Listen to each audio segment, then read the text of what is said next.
Assalamualaikum warahmatullahi wabarakatuh. Perkenalkan, nama saya Khalifah Putri Sakinah, NIM 200111010. Di sini saya sebagai pemateri pertama, lalu ada rekan kelompok saya bernama Nur Aini dengan NIM 20011101007 sebagai pemateri kedua. Kami dari kelompok 9. Pada kesempatan ini kami akan membacakan materi yang berjudul Peran Guru dalam Mencegah dan Menemani Anak dengan Developmental Delay. Sebelum ke pembahasan, kami akan memaparkan pengertian tentang Global Developmental Delay dan peran guru. Lalu isi dari pembahasan yaitu A. Identifikasi hambatan dalam tugas perkembangan anak. B. Tindakan yang efektif untuk anak dengan hambatan. Yang terakhir C. Rekomendasi pihak terkait, psikiater, psikologi, dokter anak, dan lain-lain. Pengertian developmental delay. Global Developmental Delay atau yang disingkat dengan GDD adalah kondisi yang terjadi selama periode tumbuh kembang seorang anak antara usia baru lahir hingga 18 tahun. Kondisi ini memengaruhi sekitar 1-3% anak di dunia. Kemudian ada peran guru dalam mencegah dan menemani anak dengan developmental delay. Misalnya, 1. Memberikan waktu ekstra untuk bonding dan merespon anak. Yang kedua, gunakan bahasa lebih sederhana yang dapat dipahami anak untuk berkomunikasi. Yang ketiga, beri anak waktu ekstra untuk belajar dan berlatih keterampilan baru. Yang keempat, membagi tugas menjadi beberapa langkah yang dapat dikuasai si kecil dengan mudah. Yang kelima, temukan hal-hal atau kegiatan yang disukai si kecil. Yang keenam, memuji keberhasilan mereka untuk membangun kepercayaan diri. Seorang anak dengan keterlambatan tumbuh kembang tetap memiliki kebutuhan yang sama seperti anak lainnya. Semua anak ingin mendapatkan lingkungan yang hangat, aman, dan terlindungi. Mereka juga merasa ingin diterima. Karena itu, sangat penting untuk membantu membangun harga diri dan memberi kepercayaan diri pada mereka untuk mencoba hal-hal baru. Lalu kita masuk ke pembahasan yang pertama, yaitu identifikasi hambatan dalam tugas perkembangan anak. Keterlambatan perkembangan terjadi ketika anak mengalami tumbuh kembang fisik, emosional, sosial, dan kemampuan komunikasi yang lebih lambat dibanding yang diharapkan. Kondisi ini menyebabkan anak membutuhkan waktu lebih lama untuk mengembangkan keterampilan baru dibanding kebanyakan anak lainnya. Menurut penelitian, gangguan tumbuh kembang anak yang terjadi ternyata cukup tinggi.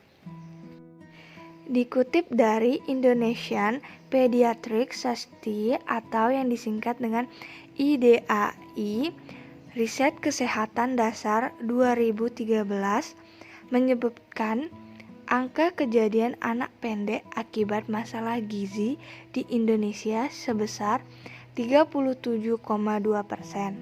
Dan tentunya gangguan pertumbuhan ini akan mengganggu perkembangannya. Spesialis anak Hazenfeld Children's Hospital di NU Lanjewon mengelompokkan beberapa jenis keterlambatan perkembangan yang terjadi pada anak. Beberapa keterlambatan dapat memengaruhi fisik, kognitif, komunikasi, sosial, emosional, dan perilaku keterampilan pada anak. Jenis-jenis keterlambatan perkembangan pada anak yaitu sebagai berikut. Yang pertama, keterlambatan kognitif. Keterlambatan kognitif dapat mempengaruhi fungsi intelektual, mengganggu kesadaran, dan menyebabkan kesulitan dalam belajar. Selain itu, anak juga mengalami kesulitan berkomunikasi dan bermain dengan orang lain. Keterlambatan kognitif dapat terjadi pada anak yang mengalami cedera otak karena infeksi seperti meningitis yang menyebabkan pembekakan di otak yang dikenal sebagai ensefalitis. Di samping itu, Down syndrome juga dapat meningkatkan risiko terjadinya keterlambatan kognitif. Lalu yang kedua, keterlambatan motorik atau gerak. Keterlambatan pada keterampilan motorik akan mengganggu kemampuan anak untuk mengendalikan otot di lengan, di kaki, dan tangan. Keterlambatan perkembangan motorik pada bayi ditandai dengan gejala kesulitan berguling atau merangkak. Sementara anak yang lebih besar akan sulit melakukan pekerjaan dasar seperti memegang benda-benda kecil atau menyikat gigi. Keterlambatan motorik pada anak dapat disebabkan oleh achondroplasia, kondisi genetik yang menyebabkan anggota gerak lebih pendek sehingga mempengaruhi otot seperti cerebral palsy atau distrofi otot. Yang ketiga, keterlambatan sosial, emosional, dan perilaku. Disebabkan oleh perbedaan otak dalam memproses informasi atau berkreasi terhadap lingkungan sekitar. Akibatnya kemampuan anak untuk belajar komunikasi dan berinteraksi dengan orang lain akan terganggu. Keempat, keterlambatan berbicara. Seringkali anak keterlambatan perkembangan akan mengalami keterlambatan bicara secara reseptif dan ekspresif. Gangguan bahasa reseptif merupakan kondisi di mana seorang anak mengalami kesulitan untuk memahami kata-kata yang diucapkan orang lain.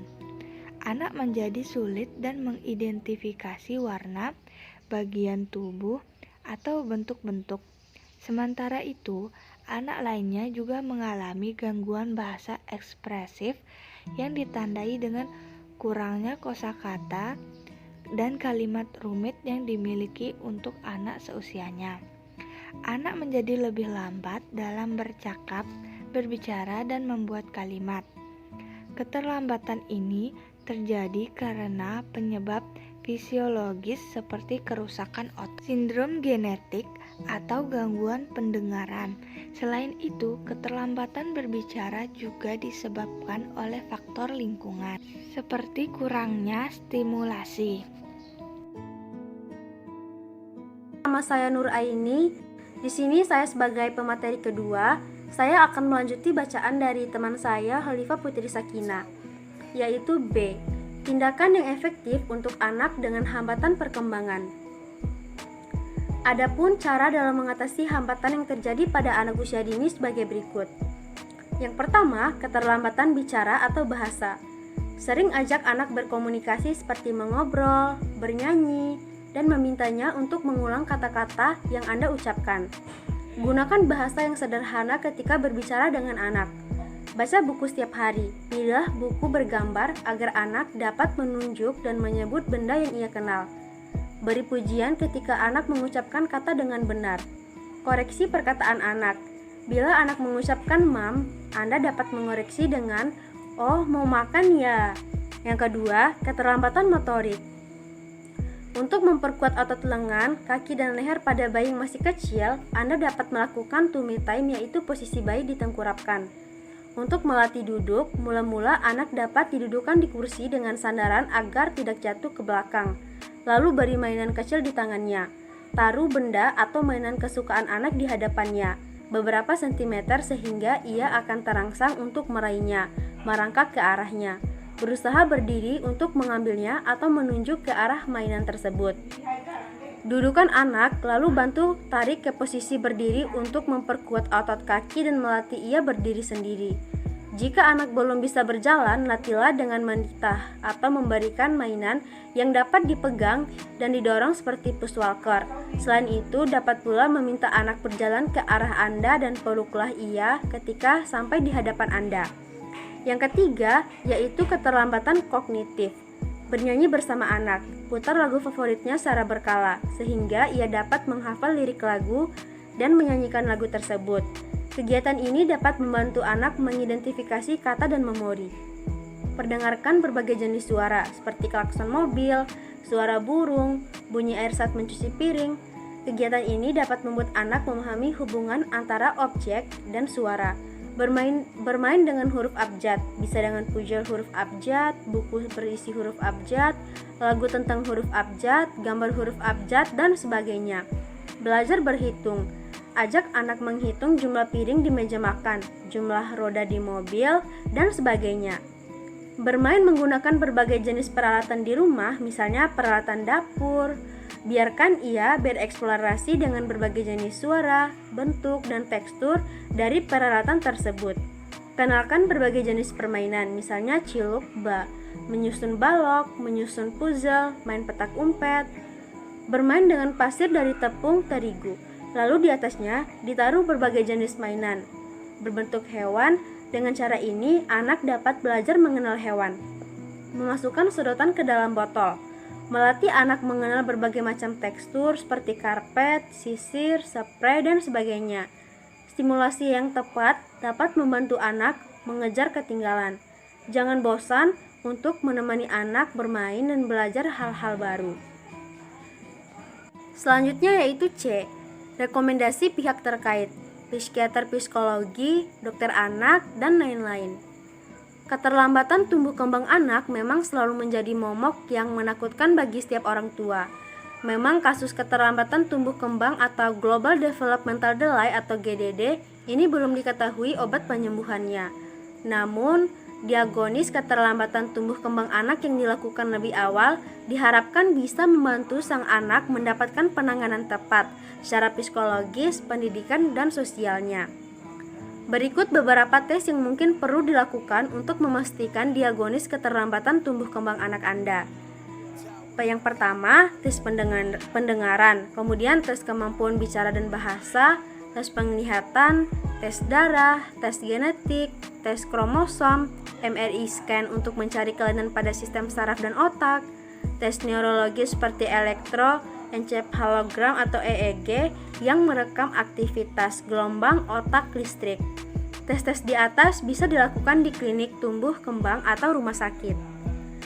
Jadi kesimpulannya, dari paparan di atas dapat disimpulkan bahwa Global Developmental Delay merupakan anak yang mengalami kecacatan perkembangan dalam arti terdapat adanya penundaan yang signifikan pada 2 atau lebih domain perkembangan antara lain personal sosial, gross motor atau motorik kasar, fine motor atau motorik halus, bahasa, kognitif, dan aktivitas sehari-hari.